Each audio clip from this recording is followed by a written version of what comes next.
တိမတ်ဖြစ်ကြောင်းကာကွယ်နိုင်ပါတယ်အကြောင်းအရာ HIV ကူးစက်ခံထားရသူများနဲ့အသေးရောင်အသက်ဝါ virus B နဲ့အသေးရောင်အသက်ဝါ virus C မင်္ဂလာပါတိမတ်ဖြစ်ကြောင်းကာကွယ်နိုင်ပါတယ်အစီအစဉ်တစ်ခေါက်လုံးကိုအသေးရောင်အသက်ဝါ virus B နဲ့အသေးရောင်အသက်ဝါ virus C အကြောင်းကိုရှင်းလင်းပြောပြပေးပါမယ်ဒီယောဂတွေဟာအထူးသဖြင့် HIV ကူးစက်ခံထားရသူများအတွက်အရေးပါတဲ့အကြောင်းအရာတွေနဲ့ဆက်ဆက်နေတယ်ဆိုတာကိုအခုရင်ဆိုင်ပြီးနားလည်သဘောပေါက်နိုင်ပါစေ HIV ကူးစက်ခံထားရသူများနဲ့အသေးရောင်သက်ဝါ virus B နဲ့သို့မဟုတ်အသေးရောင်သက်ဝါ virus C ကူးစက်ခံထားရသူများတွင်အသေးရောဂါဆိုင်ရာထိခိုက်မှုများဖြစ်ပေါ်လာနိုင်သည်ထို့ကြောင့်ဒီလိုကူးစက်မှုများကိုစစ်ဆေးမှုကာကွယ်မှုနဲ့ကင်တွယ်ဖြေရှင်းမှုများပေါ်အလေးပေးဆောင်ရွက်ရမည်ဖြစ်ပါသည်အသေးရောင်သက်ဝါ virus B နဲ့အသေးရောင်သက်ဝါ virus C ဆိုသည်မှာ virus ကူးစက်မှုရောဂါတစ်ခုဖြစ်ပြီး HIV ကူးစက်ခံထားရသူများနဲ့တွေ့ရှိရခြင်းမကြာခဏဖြစ်ပါတယ်ဆရာဝန်များအနေနဲ့ရောဂါကိုတွေးဆမှုဖြင့်ရှာဖွေသိရှိနိုင်ပါသည် HIV ကူးစက်ခံထားရသူတိုင်းကိုပထမဆုံးကုသမှုရယူသောအချိန်တွင်အသေးရောင်သက်ဝါ virus B နဲ့ C ကူးစက်မှုရှိမရှိစစ်ဆေးပေးမည်ဖြစ်ပြီးပွက်ထားသောအခြေအနေများသို့မဟုတ်တန်တရားဖြစ်เสียအခြေအနေများရှိပါကပြန်လည်စစ်ဆေးပေးပါမည် HIV ကူးစက်ခံထားရသူများနဲ့အသေးရောင်သက်ဝါ virus B သို့မဟုတ် C ရောဂါပါဝင်ရှိသည်ကိုစစ်ဆေးတွေ့ရှိပါကတုံ့ပြန်ကုသမှုမခံရပါကလူအခြေခံအခြေအနေထက်အသေးအခိုင်အသေးပျက်စီးမှုဖြစ်ပေါ်နိုင်ပြီးအဆိုးဆုံးနေဖြင့်အသေးကင်ဆာဖြစ်တတ်သည်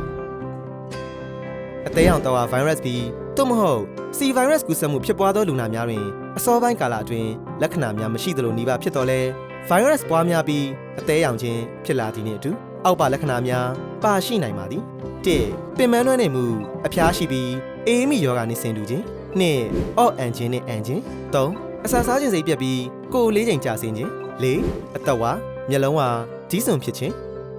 5အသေးကြီးလာမှုကြောင့်ညာဘက်ပတ်တောင်းအောက်တွင်နာကျင်မှုယောဂါသည်ရေရှည်အခြေအနေသို့အဆင့်တိုးလာပါကအများအဖြစ်လက္ခဏာမပေါ်ပေါက်ဘဲဖြစ်နိုင်တော့လေအသေးရောင်ခြင်းရှိနေပြီးအသေးခိုင်များပြားလာပါကသာလက္ခဏာများဖြစ်ပေါ်နိုင်ပါသည်အသေးရောင်သက်ဝါ virus B နဲ့ C virus များကိုနှစ်မျိုးနီးလန်းဖြင့်ကူးစက်နိုင်ပါသည်နီးလန်း1သွေးမတဆင့်ကူးစက်မှုပွက်မှအားဖြင့်အဆေတူညီသောအများကိုမျှဝေအသုံးပြုခြင်းကိုဘော်ရင်တတူးထိုးခြင်းကူးစက်ခံထားရသူဤသွေးနှင့်ထိတွေ့မှုမိခင်မှမွေးဖွားစေနှင့်ကိုဝင်ဆောင်စဉ်ကာလအတွင်းကလေးတို့ကူးစက်မှုဖြစ်နိုင်ပါသည်နီးလန်း2အသေးရောင်သက်ဝါ virus B နဲ့ C virus ကူးစက်ခံထားရသူများနှင့်ကာကွယ်မှုမရှိဘဲလိင်ဆက်ဆံခြင်းအထူးသဖြင့်အမျိုးသားများနှင့်လိင်ဆက်ဆံသောအမျိုးသားများအနက်ချစ်သူများများစွာရှိသူများမွေးရည်စေဝအသုံးပြုသူများသို့မဟုတ်လိင်ပိုင်းဆိုင်ရာကူးစက်ရောဂါများရှိနေသူများတွင်ကူးစက်မှုဖြစ်နိုင်ခြေရှိပါသည်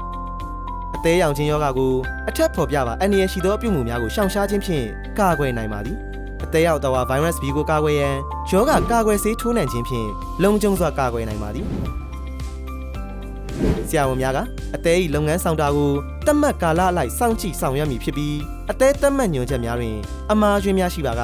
virus အဆင့်ကိုလျှော့ချစေရန်ကုသမှုများဆောင်ရွက်မည်ဖြစ်သည်အသေးရောင်သက်ဝါ virus B ကိုအပီးသက်သာအောင်ကုသနိုင်ခြင်းနဲ့တော့လေကုသမှုဖြင့်အသေးရောဂါနှင့်အသေးကင်ဆာကြောင့်လုတ်ကင်မှုနည်းချုံမှုများဖြစ်ခြင်းနှင့်သေဆုံးမှုအခြေအနေကိုလျှော့ချနိုင်ပါသည်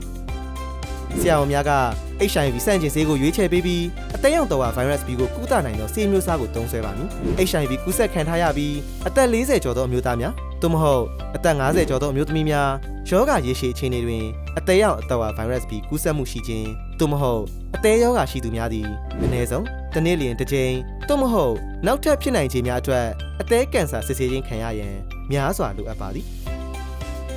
HIV ကူးစက်ခံထားရသူများနဲ့အသေးရောင်သက်ဝါ virus C ကူးစက်ခံထားရသူများသည်သွေးရဲတွင်အသေးရောင်သက်ဝါ virus C virus ရှိမရှိကိုအတည်ပြုစစ်ဆေးရမည်ဖြစ်သည်အချို့သောလူများ10%မှ30%ခန့်တွင်အသေးရောင်သက်ဝါ virus C virus သည်ကုသမှုမလိုအပ်ဘဲအလိုအလျောက်သက်သာသွားနိုင်ပါသည်သွေးရဲတွင်အသေးရောင်သက်ဝါ virus C virus ရှိကြောင်းအတည်ပြုပါကဆေးကိုဇက်တိုက်12ပတ်ကြာတောက်ခြင်းဖြင့်အပီးသက်သာအောင်ကုသနိုင်ပါသည်ဤကုသမှုကိုအစိုးရဆေးရုံများနှင့်အမျိုးသားကျန်းမာရေးအာမခံစီမံကိန်းတွင်ပါဝင်သောဆေးရုံများတွင်အခမဲ့ရရှိနိုင်ပါသည်အသေးရောင်သက်ဝါ virus C ကိုအပီးသက်သာအောင်ကုသထားပြီးသားဖြစ်ပါကလည်းတစ်နေ့တစ်ချိန်အသေးကင်ဆာစစ်ဆေးမှုကိုပုံမှန်လုပ်ဆောင်ရန်မဖြစ်မနေလိုအပ်ပါသည်ဤအချက်လက်များသည် HIV ကူးစက်ခံထားရသူများအနေနဲ့အသေးရောင်သက်ဝါ virus B နှင့် C ရောဂါများကိုစစ်ဆေးမှု၏အရေးကြီးမှုကိုပုံမနားလည်သဘောပေါက်စေမည်ဟုမျှော်လင့်ပါသည်အကယ်၍ရောဂါကိုအစောပိုင်းကာလတွင်စောင့်ကြည့်ဖော်ထုတ်နိုင်မှာကကုသမှုရလက်ပုံမကောင်းမွန်လာနိုင်ပါသည်ဤရာအားလုံးသည်ကျွန်ုပ်တို့အားလုံး၏အရှိအသွေးကောင်းမွန်သောဘဝအတွက်ဖြစ်ပါသည်ဒီနေ့အတွက်နားဆင်ပါမည်နောက်တစ်ခေါက်ပြန်ဆုံကြမည်နော်ကျမ်းပါပါစေ